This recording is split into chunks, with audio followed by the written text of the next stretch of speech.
नमस्कार दोस्तों आपके अपने चैनल प्रभु यूपीपी में आप सबका एक बार पुनः स्वागत है।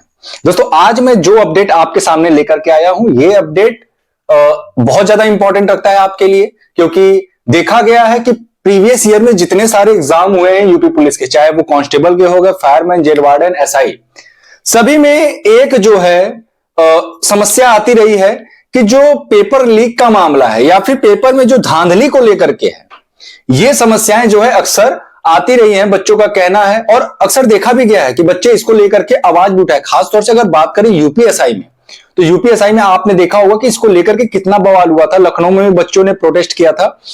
लेकिन अब भर्ती बोर्ड ने जो नया जो सिस्टम निकालने जा रही है, उसके बाद काफी हद तक इस पर जो है लगाम लगाया जा सकता है और बहुत ज्यादा उम्मीद है कि अब धांधली की संभावना बिल्कुल नगण्य हो जाएगी। दोस्तों आप ध्यान से समझिए, इस बार जो यूपी पुलिस की वैकेंसी है उसके लिए ईटीआरपी, ठीक है, जैसा कि आप ये नोटिस देख पा रहे होंगे, इस नोटिस में सारी चीजें तो इंग्लिश में लिखी हुई है, लेकिन इसका जो सार है, इस समय जो महत्वपूर्ण तथ्य है, पॉइंट है, वो मैं आपको बताता हूं। ध्यान से समझिए, ये जो ईटीआरपी है, एक्चुअली ये जो है ना, आपको मैं बता दूं, इसका काम ये होता है कि किसी भी भर्ती में पारदर्शिता लाना, उसका जो है उसको एनालिसिस करना, जितने भी बच्चों ने फॉर्म भरा है, जितने बच्चे क्वालिफाइड है, नॉन क्वालिफाइड है, सबका डाटा रखना, ये इसका काम होता है। किसका?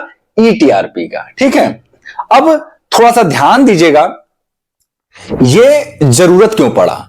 जरूरत इसलिए पड़ा क्योंकि यूपीएसआई की जो वैकेंसी थी उसमें बहुत अधिक संख्या में जो है ऐसे बच्चे पाए गए जो कि एग्जाम तो उन्होंने क्वालिफाइड किया लेकिन गलत तरीके से। तो भर्ती बोर्ड ने यह डिसाइड किया है कि ईटीआरपी के लिए कंपनियों का आवेदन मांगा जाएगा और जो भी कंपनी इसके लिए एलिजिबल होगी, जो भी कंपनी इच्छुक होगी, उसके कर्मचारियों को जो भर्ती बोर्ड का जो मुख्यालय है, ठीक है, भर्ती बोर्ड का जो मुख्यालय है, ठीक है, वहां पे इनके कर्मचारियों की नियुक्ति होगी। वहां के माध्यम से ये भर्ती के दौरान जितने सारे डाटा होंगे, ठीक है, चाहे वो वैधानिक हो चाहे अवैधानिक हो, ठीक है, जितने भी डाटा होंगे उनको ये कलेक्ट करेगी और अपने पास स्टोर करके रखेगी, ताकि, और इसमें एक चीज और है, जैसे होता क्या है, जब आप देखते होंगे कि ऐसा देखा गया यूपीएसआई में भी कुछ बच्चे थे जो कि 3 से 4 मिनट, 10 मिनट में सारे प्रश्नों का उन्होंने जो है सॉल्यूशन कर दिया। भैया ये जो होगी ना ईटीआरपी, ये इसका काम ये होगा कि ये ध्यान देगी कि कितने बच्चों ने कितने समय में प्रश्नों को हल किया और सारी चीजें, मतलब ये एनालिसिस करेगी, जिससे क्या होगा कि धांधली होने की संभावना बिल्कुल खत्म हो सकती है। और कहीं ना कहीं इससे कट ऑफ पे भी असर पड़ेगा। जब भर्ती जितनी पारदर्शिता से, जितने अच्छे तरीके से, बिना धांधली के भर्ती होगी, तो एक बात याद रखिएगा, कट ऑफ कम जाएगा। कट ऑफ हाई जाने का एक रीजन यह भी होता है जब भर्ती में धांधली होता है। ठीक है, तो दोस्तों ये जो ईटीआरपी है ये बहुत ही आवश्यक था और मैं आपको बताना चाहूंगा, जितने भी बड़े बड़े एग्जाम हैं, चाहे वो यूपीएससी हो गया, चाहे वो यूपीपीएससी हो गया, ठीक है, यूपीपीएससी मतलब जो हमारा उत्तर प्रदेश का लोक सेवा आयोग है वो, इसके अलावा जो आपके एसएससी हो गए, जितने भी देश में बड़े बड़े एग्जाम होते हैं उसमें इनका गठन किया जाता है और इसी तर्ज पे जो है ईटीआरपी का गठन जो है, इसके लिए कंपनियों का आवेदन मांगा गया है। और मैं आपको एक चीज क्लियर करना चाहूंगा कि जिस तरीके से भर्ती बोर्ड पिछले कुछ दिनों से एक्टिव है, मुझे लगता है कि विज्ञापन में अब समय नहीं रह गया है।